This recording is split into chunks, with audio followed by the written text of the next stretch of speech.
One of the coolest things about Arrival was that it didn't go down the path. Excuse me, still recovering from the flu. Oh, Christ. This is like flu review number 2. My first one was a Walking Dead episode. But now I'm no longer Walking Dead. I'm becoming more alive. Isn't that great? Anyway, what was great about Arrival, so many things that were great about it, but what was really great about it is that it brought us down a path where one would think it would go. You know, the aliens land, we don't know what they want, and then there's some military force that's going to fire weapons at it, and the aliens may fire back, and then all of a sudden there's war based on a misunderstanding.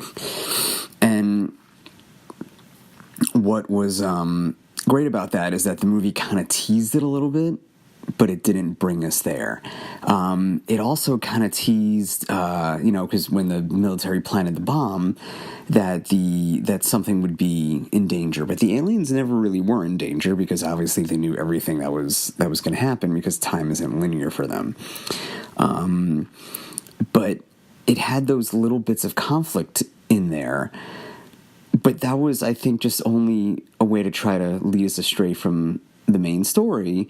And the main story and the main conflict was more about how to communicate. So how to communicate with the aliens, and then ultimately how to communicate with each other. And I guess if the aliens were as powerful as they say, a criticism could be, well, why didn't they just tell us, listen, you got to work together because of A, B, and C. But then Amy Adams' character, Louise, I think her name was. I never go with characters' names after the first time seeing a movie. But so she expressed that, yeah, we all have to work together on this. Which we did in such a non-linear fashion. That's what really blew me away, was that twist where it was like, wait a minute, the story was being told non-linear, but we're so used to linear that we just expected it to be that way. And then all the way to the Chinese general giving her the message, and she didn't know that she called him, and it was like, oh my God, it was such a heady movie. The look of the movie was good.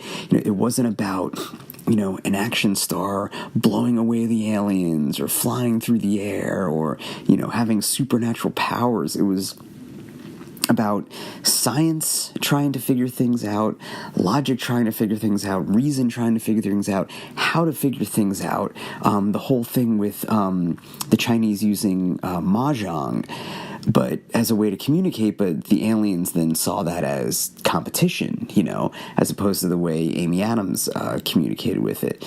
The story of the daughter was just absolutely heartbreaking. And, if, I thought, this is, aside just from having the flu, and the flu just, aside from physically knocking me down, mentally it's been doing a job on me because I'm fucking quarantined from everybody. I have to be.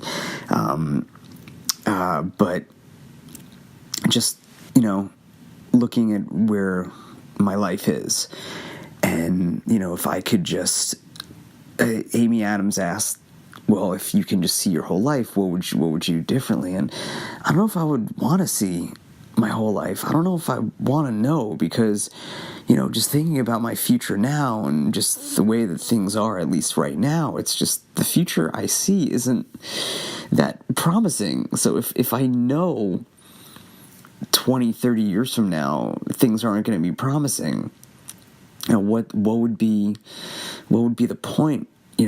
I would want the surprise. I don't want to know. I don't believe in fate. But if I could know, I wouldn't want to, because I would want that control, and I would want to know that I'm doing everything I can to try to make things different than something I may see could happen, or the way I may think something could happen, or if I know something's going to happen, and no matter what I do, it's going to be that result. That would just be too tragic. And that's what Amy Adams' character had to know, because of the whole nonlinear nature. Once she knew the language, she knew her daughter was going to die. And oh my God, what a life. Holy shit. How can you, and I understand, the moment her daughter is born and relishing every moment because but man, just knowing that, oh my God, that's just awful. So, but it was such a great movie and such great characters and the writing and again, it wasn't like a typical movie that we're used to where it's like, okay, here comes the action and here comes this and here comes that. I kind of compare it to Contact in a way, but the conflict in Contact was more about science, believing one person, and then there's a science aspect, and then there's, a government aspect, and then Jodie Foster against Tom Skerritt kind of aspect. There's a religious cult aspect, and we didn't really see that. Again, we had a little bit of conflict with the military, but that wasn't shown to be that much of a threat. I guess the real message was just about communication and how we communicate with each other. Not just what we say, how we say it. When you give someone a hammer, everything's a nail, so you don't want to communicate like that either. So just mind-blowing. Just what a great movie, what a great looking movie. I love the way the aliens looked. The acting was fantastic. It was just one of those movies I wish I can be in. I wish I could be in any movie right now, really. But just excellent storytelling, and I want to see Annihilation now, because the guy who directed, I don't know how to pronounce his name, but the guy who directed Arrival directed Annihilation, so we have a new auteur on our hands, and I will take any kind of auteur, god damn it. So just awesome movie. And I guess the good part about being so sick, and I'm definitely getting better, I definitely feel a lot better, but I get to do one of my favorite things, and which is just watch TV.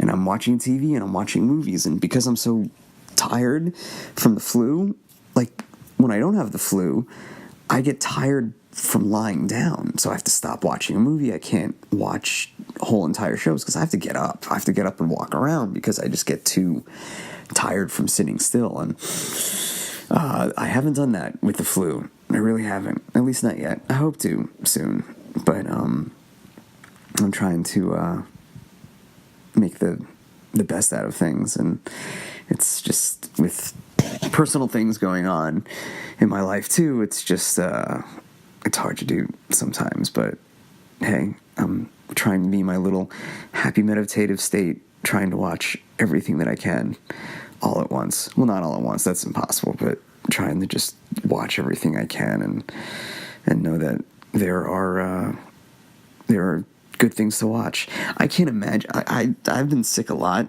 in my life, and I remember being sick as a kid and not, and just have run out of things to watch. There were just, only so many channels, only so many VHS tapes I had, and when I watched everything, when everything was exhausted, there was nothing else. And, with all the options of things to watch, it's just, I'm never going to watch everything I want to watch, and I'll take that. It's great. This is the best time to be alive as far as, movies and TV.